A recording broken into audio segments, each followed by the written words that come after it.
وأفتخر أنا أنا أنا أنا أنا أنا أنا صومالي وأفتخر وحنيني سيستمر وبلادي ستزدهر صومالي وأفتخر صومالي وأفتخر. Assalamu alaikum. My name is Shane Johnson. I'm from the Community Liaison Team for the Federal Police here in Queensland. Thank you very much for inviting myself and Amir down to the Ramadan Cup, the Somali Ramadan Cup today.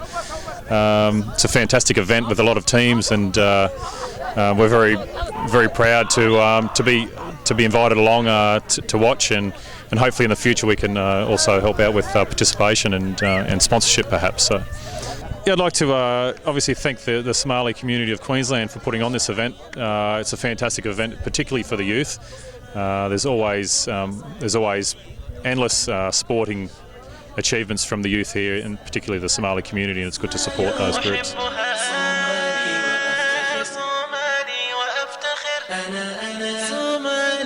بسم الله الرحمن الرحيم. رمضان كريم، كل عام وأنتم بخير. waxaan ka soo qayb galay maanta tournament-kan loo qabtay jaaliyada Soomaaliyeed ee degan Queensland Brisbane ay soo qaban qaabiyeen Somali Community odayaashooda dhalinyaradooda aad bay ugu mahadsan yihiin. waxaa kaloo iyagana ka soo qayb galay saraakiil ka tirsan Australia Federal Police-ka AFP-ga oo ciyaarta la daawanaya.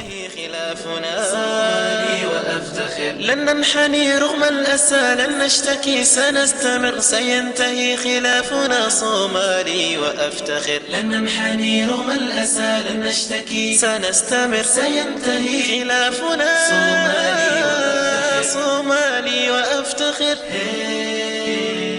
أعداؤنا لن يفلحوا بلادنا ستنتصر أبناؤنا